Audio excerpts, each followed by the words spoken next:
তো হ্যালো বন্ধুরা। তো আজকে আমি তোমাদের সাথে নিয়ে এলাম তোমার ছোট্ট একটা ব্লগ। তো চিড়ার নাড়ুর রেসিপি। তো আমি নাড়ু বানাইতেছিলাম, তো আমি একটু একটা ছোটো করে ব্লগ বানিয়ে নিই। তো ফার্স্টে আমি চিড়াগুলো ঝাড়া টাড়া পরিষ্কার করে নিয়েছি, নিয়ে একদম নতুন চকচকে সুন্দর একটা কড়াইয়ের মধ্যে একটু হালকা একটু লালচে লালচে করে এটা আপনারা ভাজা লাগলে ভাজা হইলে বুঝে যাবেন গা। তো ভাজা নিয়ে তারপরে একটা কুলার মধ্যে রেখে দিছি একটু হালকা, একটু ঠান্ডা না লেগে, বেশি ঠান্ডা হয়ে গেলে হইতো না কিন্তু আবার।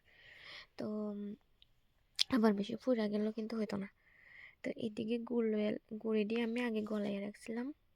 তো গুঁড়ি দিয়ে আমি একটু গলায় রাখছিলাম, একটু শক্ত হয়ে গেছে মনে হইতেছে, দেখা যাক। তো আবার দিয়ে দিতেছি, একটু গরম করে লাইতেছি। এই গুড়ের ফাঁকিটা আছে না, এটা একদম বুঝি না আমি। আমি ফার্স্ট টাইম চিড়া নাড়ু বানাইতেছি, কোনোদিনও কিন্তু বানাইছি না। নিজে নিজে মা বানাইতেছে, আগে বইয়ে বইয়ে দেখতাম কেমনে বানায়। তো মা যেমনি বানাইতো এমনি ট্রাই করতেছি, দেখি কেমন হয়। এবার ভাজা চিড়াগুলো দিয়ে দিলাম এখানে। গুড়টা একটু বেশি করে দিতে হইব। তো তো চিড়া এটি দেওয়ানোর পরে বেশিক্ষণ রাখুন যেত না, অল্প একটু মানে গুঁড়েটি চিড়ার সাথে মিক্সড হয়ে গেলে নামাই নিতে হইব। ভালো করে মিক্স করে নিতে হবে গুঁড়িটি।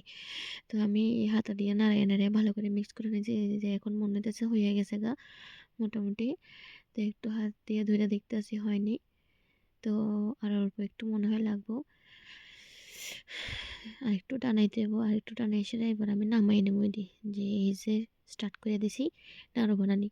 আর এদিকে আমার দুই সৈন্যবাহিনী চুপ করে চাই রয়েছে, কোন সময় তারা দেবো কোন সময় তারা দেবো, ভয়ে আমার কাছে আইতাছে না। আর এদিকে নাড়ু বানাইতে বানাইতে অনেক গরম, আমার হাতের অবস্থা তো পুরো খারাপ, একদম পুরো লাল হয়ে গেছে গা হাতেটি, কি তার কইতাম। তো মেয়েরা সব কাজে জানার লাগে, কেউ কি আর জন্মের থেকে মায়ের পেট থেকে তো শিক্ষায় না না।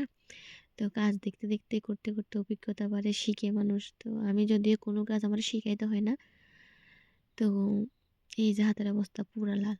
আমি মোটামুটি এক দুইবার দেখলে, একবার দেখলেই মোটামুটি কাজটা মোটামুটি বাইরে জায়গা ভালো একটা আইডিয়া হয়ে যায়।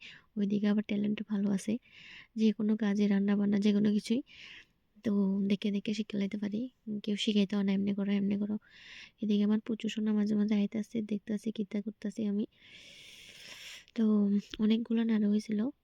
তো আমি কিছু খাইছি, কিছু আমার বাবা মারে দিয়ে দিছি, কিছু আমার বোন তারারে দিয়ে দিছি। তো রাখছিলাম আমার বান্ধবীর লেগে ননের লেগে কয়েকটা, বাট তার লেগে নেওয়া হয়েছে না। তো এই যে সুন্দর করে এখানে সাজাইছি, দেখো অনেকগুলো নাড়ু হয়েছে। অনেক মানে শেপটা সুন্দর হয়েছে না, ঠিক আছে, একদম ছোট ছোট করে বানাইছি। ফার্স্ট টাইম বানাইছি বাট ভালোই হয়েছে।